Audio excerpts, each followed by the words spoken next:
Hey everybody, this is Jason here for the Alliance Project. Got another video. I'm going to talk a little bit about Atlantis today. Got my bear claw on for good luck. This was a bear that was about 4 miles that way. Wow. I took his claw as a memento of the power and the energy that these animals carry with them on a normal basis. But I'm going to go ahead and share some thoughts on a report I have here. I'm going to go back to touch on some of the older videos that we had part 1 and part 2, part 3 of, so hope you guys enjoy. See here, trying to get my notes pulled up so I can kind of stay on path. But over the last few thousand years, we've warped our own perception of human history and the stories that have been passed down and changed and altered, basically mistranslated and completely misstrewn and misunderstood as we basically rounded the last curve of the precession of the equinoxes, which is about 25,920 years to be exact. Right? Modern views of our history account for many of the things, but completely dismiss half the information and a lot of the important pieces of the puzzle. So, for example, the pyramids. There's no way modern history can explain or account for these things. We hear a lot of explanations, but they don't seem to hold water. I mean, how could these been made individually with each block weighing anywhere from 2.5 tons to 200 tons? I mean, we couldn't pull them even with 50 men, let alone drag it for hundreds of miles from where they were quarried and stack them on top of each other, 450 feet in the air, in such a precise way that modern technology couldn't achieve it, because it goes with the phi ratio. I believe if one of the pyramids is, I can't remember the exact number, but if you do it and you know about the phi ratio, the golden mean, you learn that this is actually perfectly announced with it and perfectly mending with it. So this Thoth said it was made to overcome the earth force, which is gravity. There were a power grid that let out so many types of energy it wasn't even funny. Not to mention they lined it perfectly up with Orion's belt and the golden mean, Fibonacci spiral, to be a primary nodal point for every sacred site on the planet. It's just one example of this lesson that basically we've been led to believe many things that just they're not true. And archaeologists especially seen some crazy discoveries that are basically shaking the foundations of what we thought the ancient cities of Babylon and Akkad and other things were written about in the Bible actually look like. Many of the ancient texts they thought were to be myths, are coming to stand and hold water now,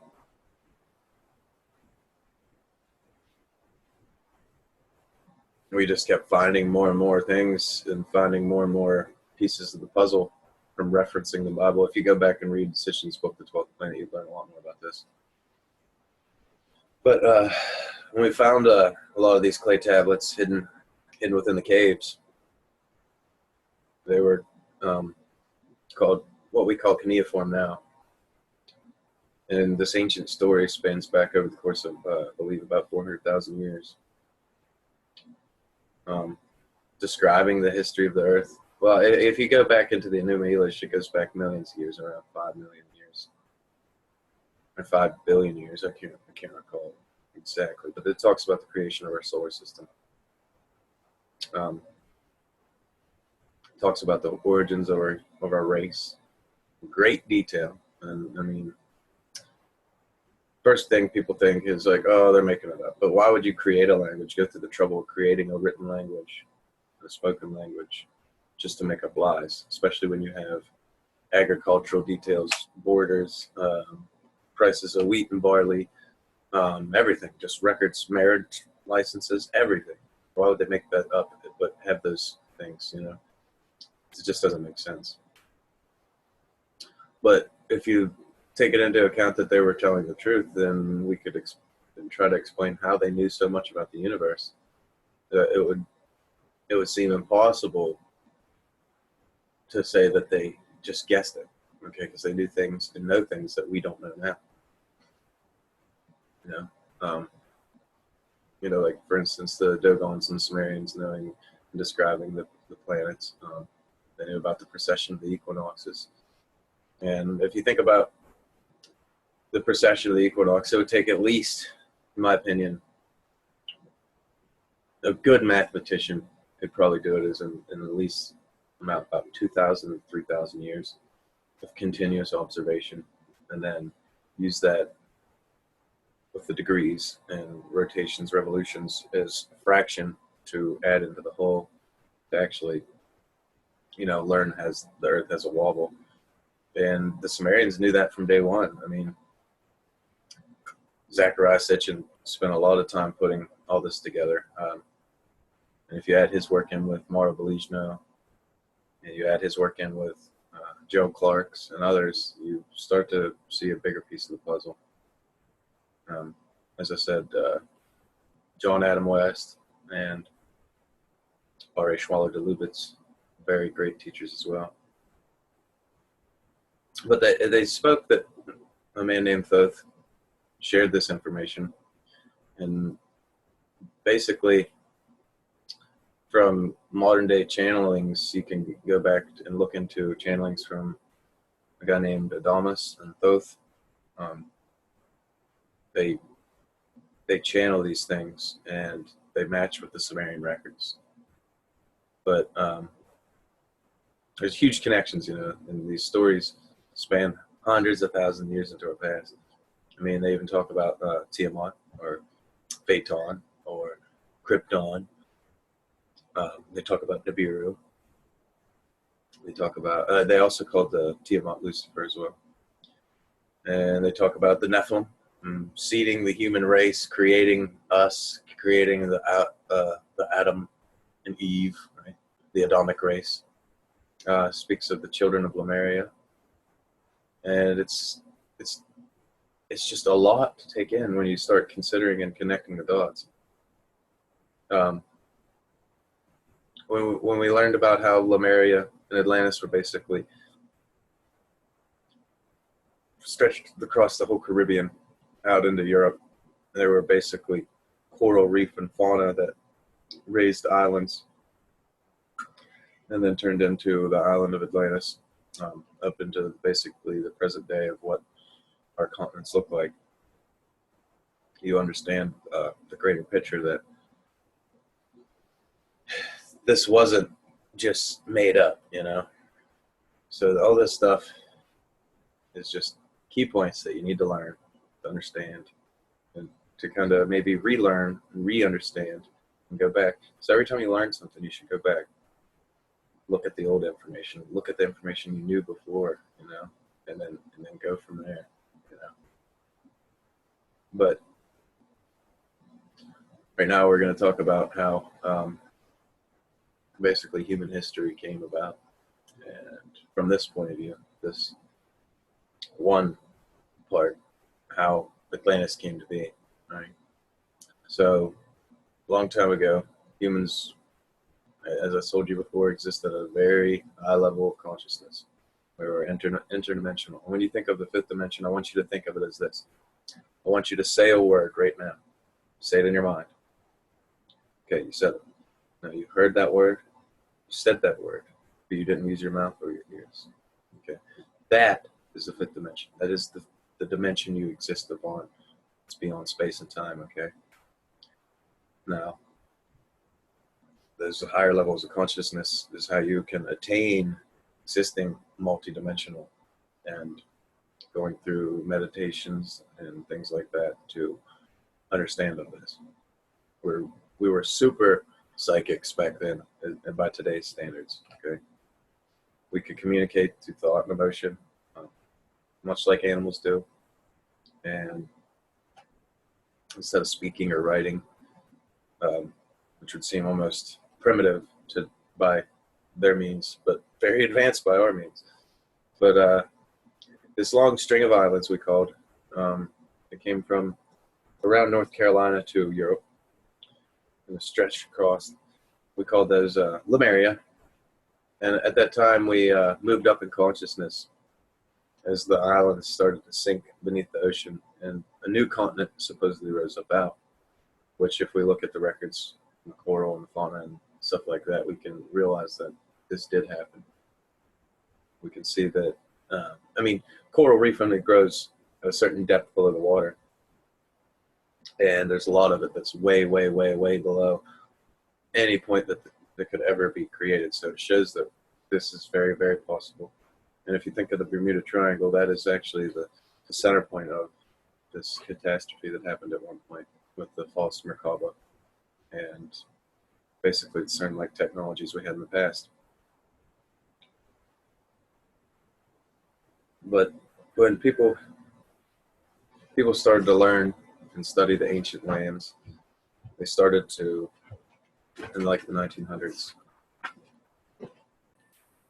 So back in the 1900s, people began to learn about meditation and study in ancient lands, and like Atlantis and Lemuria, and we found quite a bit of evidence that existed about as I was saying, the coral reef in the sea, in the oceans. They rise and fall, and when coral can only exist 100 feet under the surface of the water. And in 1910, we found that there was rings heading away from the Eastern Islands at a huge distance, about 18,000 feet, or 1,800 feet, about 2,000 feet underwater, which means that the ocean levels rise and fall, or the landmass itself will rise and fall. So it actually goes along with this. And if you guys study the Bermuda Triangle, you will find more about Atlantis. Okay? This is one of the key puzzle pieces. On these islands, we call Lemuria, and that came in to Atlantis, the same flora and fauna, same trees, bugs, bacteria, everything. So we realized that this was a mass of lands that was connected at one time.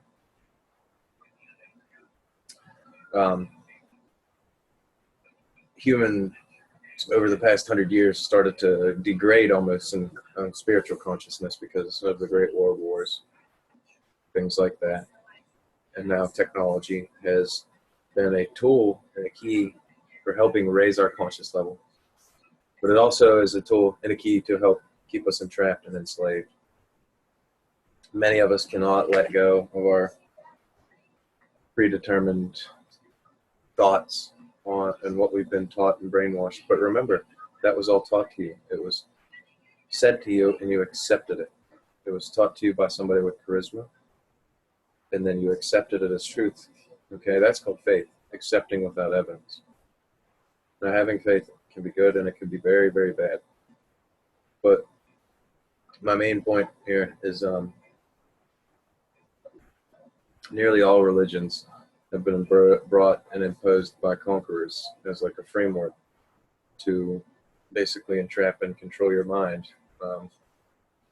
You can look at it throughout history, basically. But once you understand what being a child of God and accepting the source is, then you can start to realize that accepting many of these religions only makes you a spiritual prisoner, and it limits your ability to ascend. I remember telling you guys about the Nakals, which were about 1,000 people that were living at a very, very high level of consciousness, kind of like the Jedi, we'll call them. And they projected an energy grid across the island of Atlantis that represented a tree of life. Okay. Instead of having 10 circles, it had 12. They had an extra node nodal point at the top and the bottom. One was in the water, and one was on the bottom of the land. It extended hundreds of surfaces over across the surface, and supposedly had the accuracy as the tree of life up to a single atom, literally meaning it was how I've showed you guys how the tree of life interprets to everyday cell splitting, Fibonacci spiral, how leaves grow on trees, everything. The tree puts out a leaf exactly at a point of a center of balance, so it keeps that same center of balance. Puts it exactly where it needs to, and that's called the Fibonacci spiral.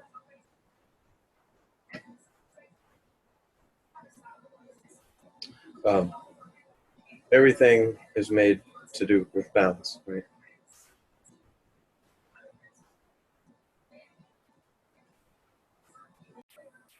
Sorry, I had an interruption there. We chose to move Atlantis because of the Kundalini of the Earth. Is the energy serpent that runs up and down your spine is activated, provides an immense amount of energy. And the chakras of the Earth itself are alive, like an organism, and they run through from the center of the planet to a specific point. So it ran to where Atlantis was. And we chose it to be the new energetic center of the planet, basically. And as I told you before, it was at one point in Tibet, into the Himalayas, where the Buddhists were basically the spiritual leaders of the world for the last 13,000 years or so. Supposedly it moved again, but if you guys would like to read that, I'd recommend reading Serpent of Light, Dream Below Melchizedek. Great book. Read that, you'll find out more. The Nakals breathed energy into these vortexes, if you will, and each place, the Kundalini, the serpent of light came alive, right? And it called the people of the world to migrate there. But since they were only working with certain energies of consciousness, there was actually 2 void spots that nobody were living at. And I remember mentioning to you that at that point we were like a 12-year-old girl spiritually, very female. And 2 of the spiritual energies weren't working because we haven't worked with those energies or mastered, we mastered 8 of the 10, not the 2 nodal points at the top and the bottom. And depending on the nature of the individual, they settled and began to live in the city, or the vortexes left there. But the 2 vortexes that nobody used them were calling out for, life. It's just like on the freeway, or when cattle or something's hurting. Life kind of fills in the voids. Like if you're filling in traffic, you're going up, you kind of fill in the empty spaces and move on to the next. It's the same thing, and life always fills those voids. So you can compile this with other texts, but if you look back at the Mayan records, they even talk about these 10 cities when Atlantis fell. It's in the British Museum, and it's in, I can't remember the name of the document right off the top of my head, but it's in the British Museum, and it's estimated to be about 3,600 years old, and it describes in detail the sinking of Atlantis. So nature, to fill these 2 vortexes, Thoth told us that 2 extraterrestrial races stepped in, not 1 but 2, right? Different races. One were the Hebrews, coming from what they said was our future. They came from off planet, but we didn't know exactly what they were. They were kind of like it's kind of like they had to recycle the lesson. They came back because they didn't fully learn the lesson. It's like being held back a year. If that makes sense. They had to do it over again. they were really good with the left brain stuff, but the right brain stuff was a little out of grasp. So they had to relearn, right? When they started evolving their consciousness, they came here because that was part of the concept of having your left and right brain working and moving on to the next stage of consciousness. If you learn about the Hebrew people, they have a lot of sacred geometries and things like the Kabbalah and Star of David. And you even look into the story of Exodus. Moses was incarnated into that lifetime to free the Hebrews because they were not direct descendants of us humans, the Atlanteans, Homo Atlantis. And they were being treated unfairly. He could have been visited by a person like Thoth or an ascended master like him to help him guide him to free his people. Right? And what we know about dimensions and consciousness, this is definitely brings like a fresh, new perspective to thinking about this. But basically, we got along with the Hebrews, and we kind of melded together, and we learned a lot from each other because they were, very left brain, we were very right brain. But this is where the Martians came into play. According to Thoth, Mars was very much like Earth. About 1 million to 2 million years ago, it was beautiful, had oceans, water, and it was just something fantastic like Earth. But if you read into Drew Below's work with what they call the Lucifer Project, or the Lucifer Experiment, sorry, and I've done videos on this. The very beginning of creation, there was a single consciousness creating and inhabiting itself. That basically, there was no divine plan, basically. Spirit can do whatever it wants because it's free. And in that sense, sorry, I had a friend call. Trying to pick up where we left off. But the Lucifer projects where they, consciousness decided to cut itself off from source, basically. Create a separate reality on its own. It's called the Lucifer Experiment. Trying to see if I can find a link here for a couple of videos I did on that. Well, I don't see it. I know one's on a Leak project, so if you went to the Leak project, typed in Lucifer Experiment or Lucifer Project, it would come up. And I have a book here somewhere that I'm trying to see if I can open up. Yeah, it's right here.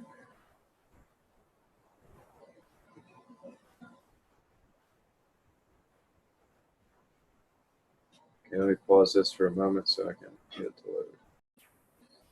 All right, sorry, I had to make this in a two-part, but I'm going to cut it back together. I had family stuff to do. Okay, so we left off the Lucifer Project. I'm going to leave a PDF here for the Lucifer Project, which is trying to ignite a sun out of Saturn.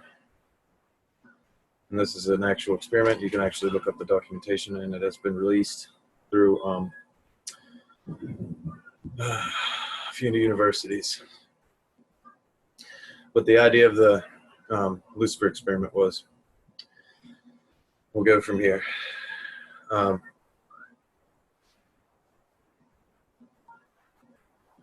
You can see the records in the British Museum. Documentation estimated about 3,500 years old, and it describes the sinking of the Atlantis, which I told you was the Mayans. To fill these two empty vortexes, according to Thoth, two extraterrestrial races stepped in, not one, but two completely different races. The first one were the Hebrews, coming from our future, and they came from off planet. Let's go to the next level.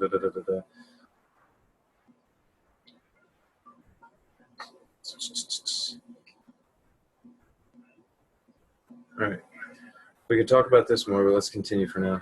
There were new problems about the Hebrews coming to Atlantis. They actually benefited our evolution. The problems came from the beings that came from Mars. See, according to Thoth, Mars looked very much like Earth, like I said.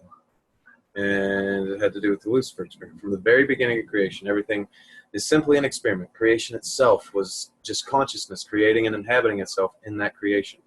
There is no divine plan. Spirit can do whatever it wants. Having said that, if spirit decides to cut itself off from the rest of consciousness and create a separate reality on its own, it can do that. It's called the Lucifer experiment. Because spirit is God, it can do this. There's nothing wrong with that. We've kind of been led to believe that Lucifer is evil and the devil. This just isn't true. Lucifer is just another means of perceiving the reality. Instead of a unity perception of oneness, it's a duality perception of two-ness. There's a flower of life pattern for Lucifer as well. And it's a huge topic we'll talk about some other time in the future. Has been attempted in the universe a few times, but it always fails. Ends up completely detriment and destroys the civilizations.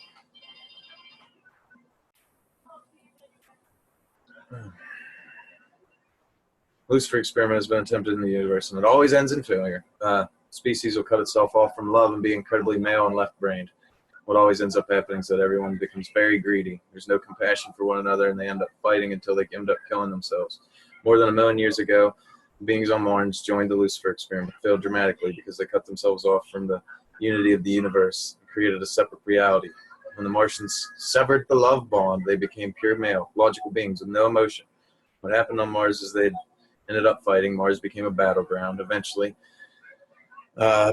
destroying and blowing its atmosphere away. Completely destroyed the surface of the planet. You can cite this all in Secrets of the Flower of Life, Volume 1, 2, and upcoming Volume 3. I'm sure it'll bring it up.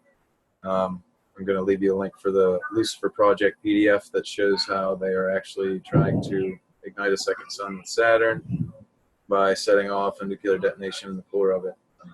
They're also making selenium crystals, which are extremely powerful, something they even use with sci-fi like Star Wars, Star Trek, etc. Yeah, it's where our technology and our society is going, and it has repeated itself.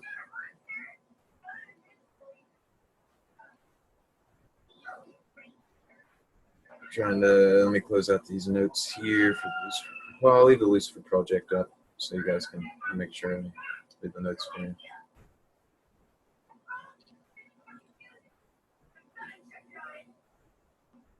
Like I said, the flower of life for the Lucifer it's the same as the flower of life, but there's two-ness. And it's just, like I said, it cuts itself off from the unity consciousness and the love. And if you think about CERN and all the weird things that's been happening with even possibly the Mandela effect, it's really weird when you think about the whole, everything in consideration.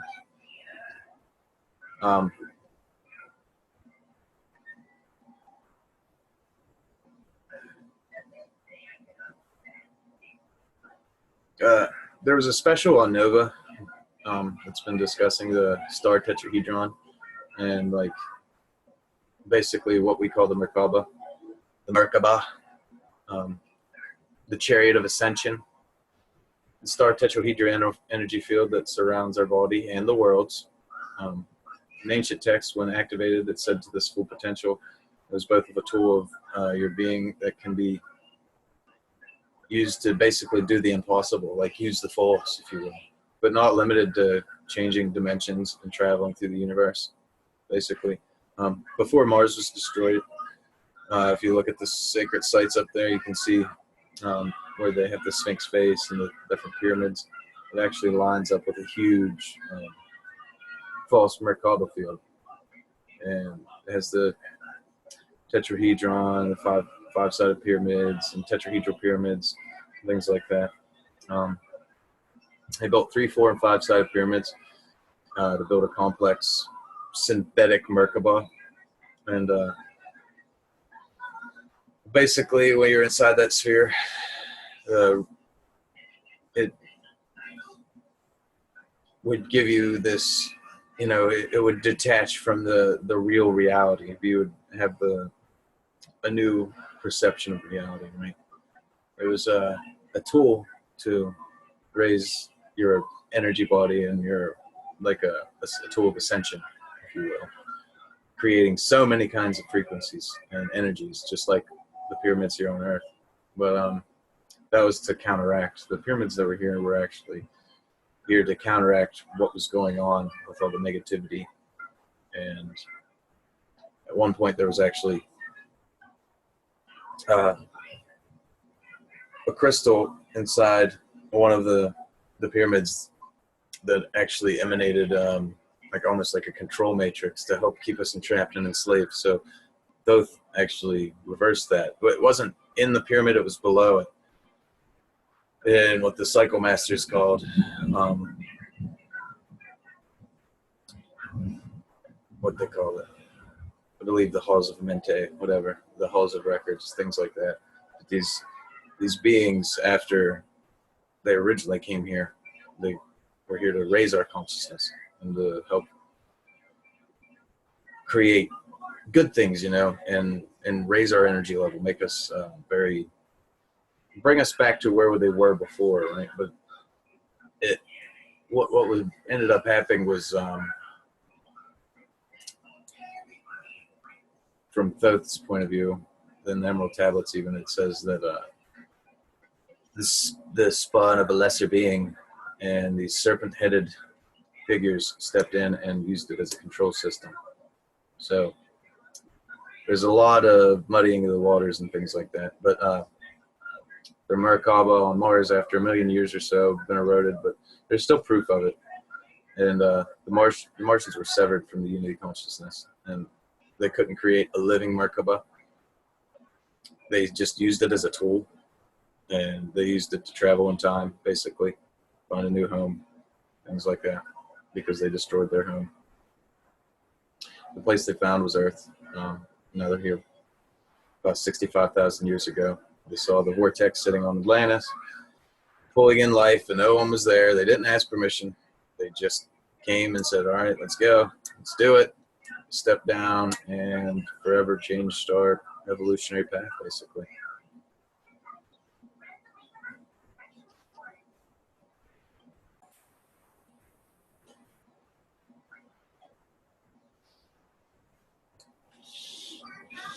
But sorry, I want to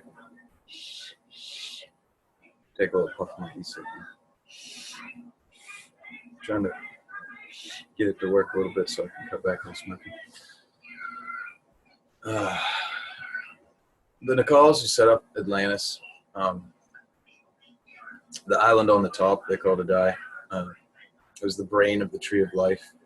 Basically, the small city was called Poseidon, and it's what Plato was discussing when he said that Poseidon bore 10 children, 10 circles of the tree of life. It was made up of 3 rings. One was painted black and red with white stones, and it was the symbol for basically Atlantis. The inner circle was represented the Nicals. The middle circle was the Maya, and the outer circle was the Lemurians. It was like a dartboard onto my wall here, if you will, but they had it set in these colored stones, and everything had its own, like, emanating outward in higher levels of consciousness to the lower levels of consciousness. In the middle was like the Jedi. Outside there was the Mayans. Mayas was a word that was used by angels and demons to deceive or cause a distorted reality, or what you would say the word meant to kind of fool or create an illusion. All right, that's the perfect way to put it, is when angels or demons created an illusion, that was Maya. Okay, but that's what my dog's name, Maya. It also meant somewhat of a level of higher consciousness. There's a couple meanings for it,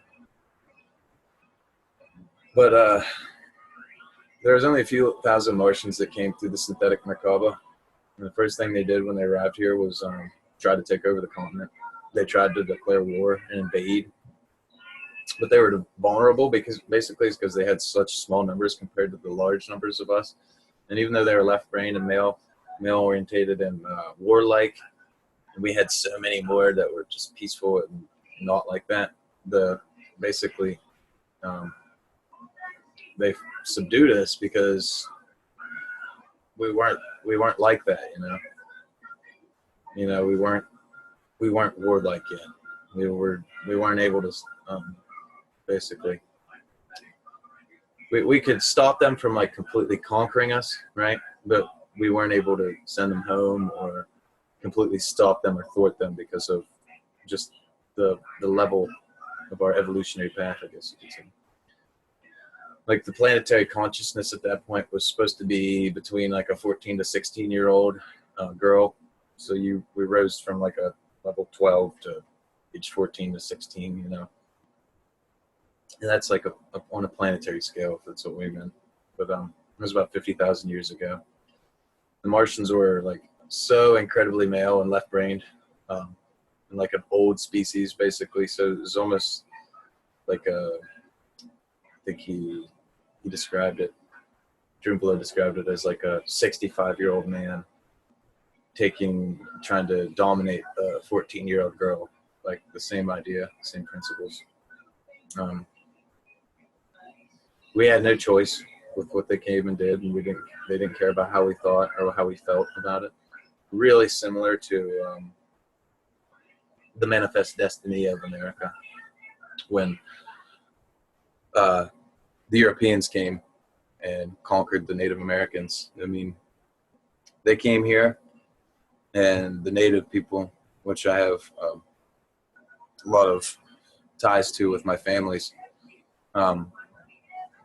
we taught them how to grow corn. We taught them how to hunt and survive off the land, because we seen these sick people that were like famine-ridden. They were hungry. They didn't know how to make it through these harsh North American winters, and we helped them grow corn. We helped them hunt. So the first year of the first harvest, they had Thanksgiving symbol.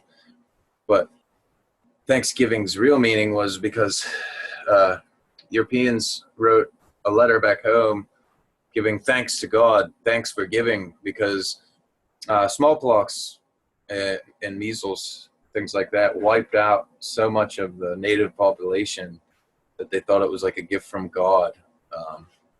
They were actually giving thanks to like over 5,000 Native American deaths. And you can look this up. It's common fact, common knowledge. But once the initial conflict was over, the Martians basically would try to understand this female consciousness that they knew nothing about. And we were going to try to understand their left brain techniques. They kept putting out these left brain inventions and ideas until we slowly became left brained, and we became a male species, basically. The Martians gained control bit by bit until eventually they had power. And there was always this conflict, but it kind of subsided, if you will. And we merged together almost, or accepted it almost as we do now.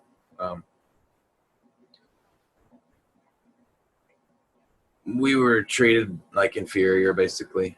I believe Drumbelow said that it was like a relationship where the female and the male, like the male was lazy and just didn't give a shit, and the female wasn't happy with the way things were going, but the male just didn't care anyways, you know, and they just remained that way for a long time. About 26,000 years ago, when the next procession slowly began, basically a lot of things started to pile up and come to a climax. Maya, stop. But if you look into Edward Casey and see he was channeling information for a geologist, and he stopped and he said there's something you should know. In the near future, Earth's poles are going to shift. And he was a brilliant man. He had a very strong connection to higher dimensions. And he communicated with other beings, basically for our race. It basically created the New Age belief system. And that's just one way to look at it. Nobody really at the time understood what he was talking about. But the geologists listened to what he was saying, and they started looking into the possibility of polar shifts. And they found something that basically major pieces of evidence that came forth showing that, wow, there was like a 30-degree pole shift, not at one time, but many times, and sometimes up from 30 degrees to more than 30 degrees. But it's, they were looking at the magma and seeing how the magnetic lines freeze in the magma to see where the magnetic flow was. And they see in these different layers of magma how they would go in almost right angles of each other, or even 30 off for 35, 30, 23 degrees from where they were before. When they noticed the earlier magnetic poles were basically, the last one was in Hawaii about 13,000 years ago. That was like the North Pole. They found it shifted again about 26,000 years ago. So about the past two have happened in 13,000 years consecutively. So we're basically coming up to the one where we're going to have a polar shift, you know, anytime now. And it's overdue. If you would see that they were happening in longer increments. And slowly it started getting faster and faster and faster, but the past two were 13,000 years. So we're actually right on time, or not, if not overdue. But, you know, it was like completely different when it comes to energetically speaking for the Earth. Times were,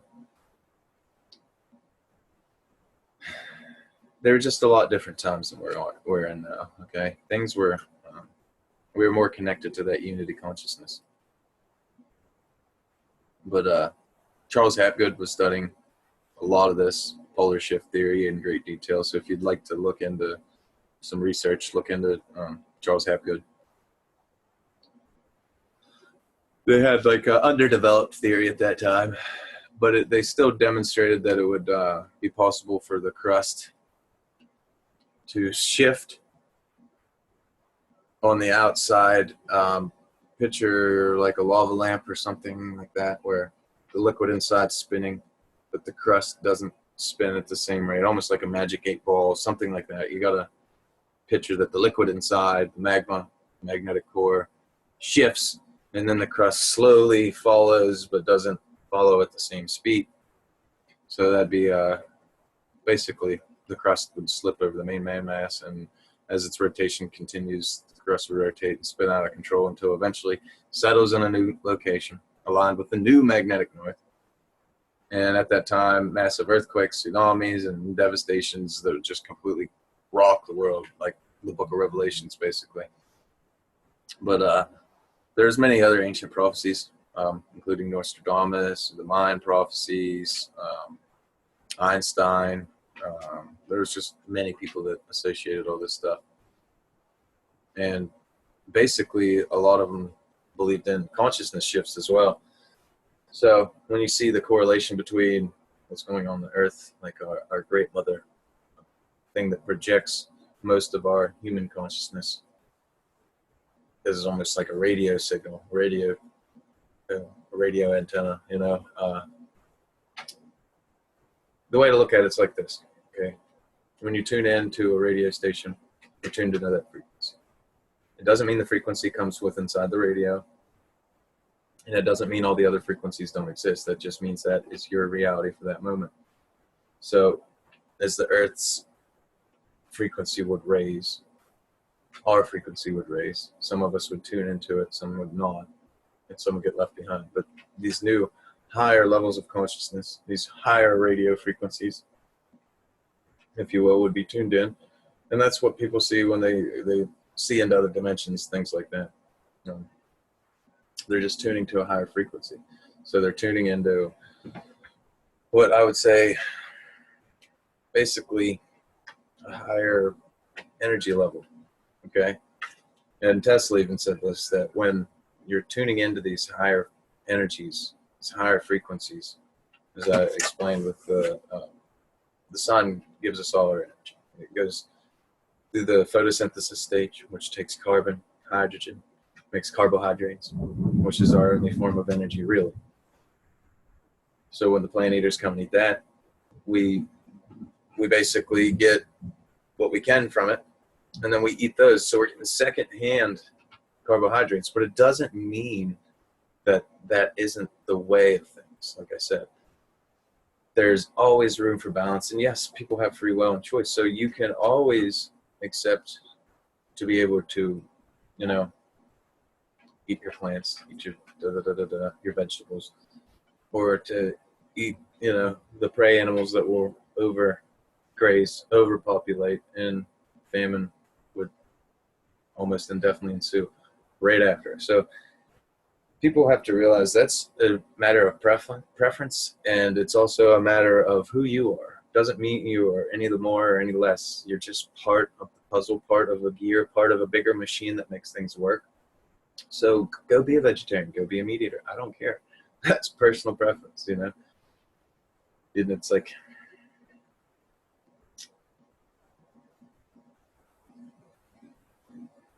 I'm not gonna like exile people for eating steak sandwiches, you know. I'm not gonna like hate you for just liking broccoli. It's your part, your place, and just you need to follow what comes from within. Listen to that voice, that source within you. Okay. But to move on, it's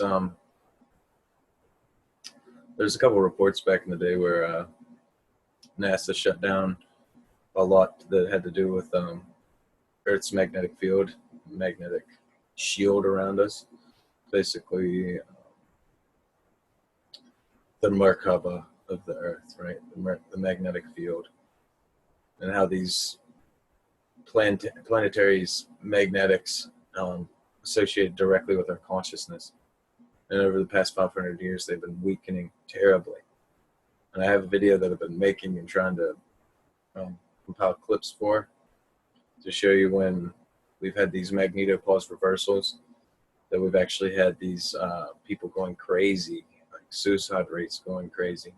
People that they thought were on like bath salts or zombies and this and that were actually just basically being, all of the toxicology reports came back with them not being on drugs. So it was honestly, in my opinion, that they were weakening of the Earth's magnetic shield, weakened our magnetic shield. And if you didn't have your energy body completely active, you would be very susceptible to these things. So you would start picking up on frequencies or have possibly what people would call demons or negative entities be able to step in and control your antenna, which is your body. I have a lot of research into that, and I will show you. But that's why in the 90s we had a lot of whales and dolphins coming up on shore, beaching themselves because they were using and following a magnetic path that used to lead them to where water was, but it was leading them to where land was, okay? So they had time to adapt, things like that. That's why birds were going crazy, things like that. They were following the magnetic north, but it wasn't the magnetic north that was there, okay? And when this happens, these magnetic shifts always line up with consciousness shifts. They're basically interrelated, and Thoth said he's seen the Earth's the sunrise in the east and then in the west, and the west into the east 5 times. He said he's seen 5 polar shifts since the time he lived in Atlantis. So that would explain why Lemuria sank below the water the last time they had a consciousness shift, because it was also a crustal shift. Our great mother directly affects us, and these magnetic fields directly affect us. It was almost like you have a fall in a sleep state. I'm sure you've learned about this. As we go towards the galactic core, we're exposed to way more energy. And then as we fall away from it, we're exposed to less. So we have a fall in a sleep stage and an awakening stage. And it goes through this. So, you know, like the Dark Ages to the Renaissance to, you know, keeps going up. And now we're in 2012, December 21st, 2012, was when we came to that cusp of the awakening stage. So for the next 6,500 years is going to be the golden age. It literally is going to be the golden age of consciousness. Our levels will reach a higher energy than we have in the past 26,000 years. So people need to consider that. Understand that this golden dawn, this golden age is really upon us. Bad things may happen, but it doesn't mean that, you know, we need to be driven by this fear. We need to, time you can fight with fear, or has fear used against you, you can interject that with hope. Like I said 100 times. You can hope for a good day or fear a bad day. You can hope for the best or fear for the worst. The idea is to be prepared, okay?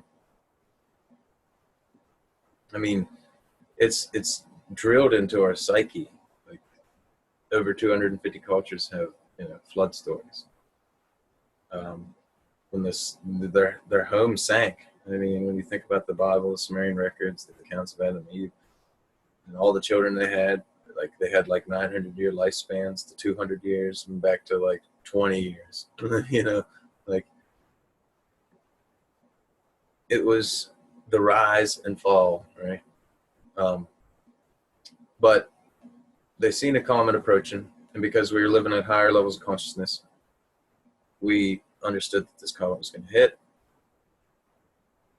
And basically, the Atlanteans said, "Hey, let's let it hit us." And the humans said, like, it's in divine right. The Martians are like, "No, you guys are fucking crazy. Shoot it out of the sky with some lasers." And like I said, the Nichols learned that the comets was the true nature of the things, and they protested it was in divine order, and they wanted to allow it to take place naturally and let it hit the Earth and let what was supposed to happen happen. And the Martians fought with us. They ended up giving in, and they just, when the time came to hit, it landed off about the coast of North Carolina now, or South Carolina, I'm sorry, near Charleston. And there's a lot of evidence of this now. You can look into fossil records, things like that, get into some geology reports, and see that a comet did indefinitely hit there. And right about where that happened, they had, it was at the bottom of the ocean at that time, but the remnants of the comet are still scattered around about four states, and it says it happened about 12,000 years ago. They're still finding pieces today, but the main portion struck right near Charleston, South Carolina, with a few fragments stretching out, and the tail crossed towards the east from there. The Martians really got upset about this because that's where they were migrated and living towards. That was like their part of the tree of life on there. It was the empty vortex that they took over, and it actually hit them. So if you ask me, it probably was in divine order. But what they did was their anger rose, and they tried to take their desire for control and their anger and their left brain thinking to make a synthetic Merkaba again. But since it's been a couple thousand years since they bent one on Mars, I mean thousands of years, they didn't really remember how to do it. So when they gained control over these things, about it was literally like 50,000 years since they did this last. So they didn't know all the pieces. They were like, didn't this go here? Da, da, da, da, da. But they set up the power grid and built the pyramids, threw the switch on, and blam, it completely wiped out a lot of the island, completely blew it up. And where this happened at is now called the Bermuda Triangle, because the tip of the tetrahedron still comes outside of the body. But it caused a dimensional rift. It was like tearing a hole into a lower dimension. And so all these lower dimensional, lower frequency beings came up through, and they didn't have bodies to attach to. So they started attaching to the bodies of people then. Okay. And when they did that, it made people like sick and negative, have all these negative thoughts, because we were living at a higher frequency of consciousness and stuff. They had no bodies. So Thoth had to go. Thoth, Ergot, and Ra actually had to help stop this and end this catastrophe, basically. So what they did was they built the synthetic Merkaba, but made it a living Merkaba over in Egypt, raised the level of consciousness, sewed the dimensional rift, and that was it. But if you can go into the Emerald Tablets, which I'll do later, and correlate all of this with Drunvalo's writing and teachings and the references of the people I've left earlier. But what I'm going to do is go ahead and share with you the Lucifer Project PDF here. Let me share screens.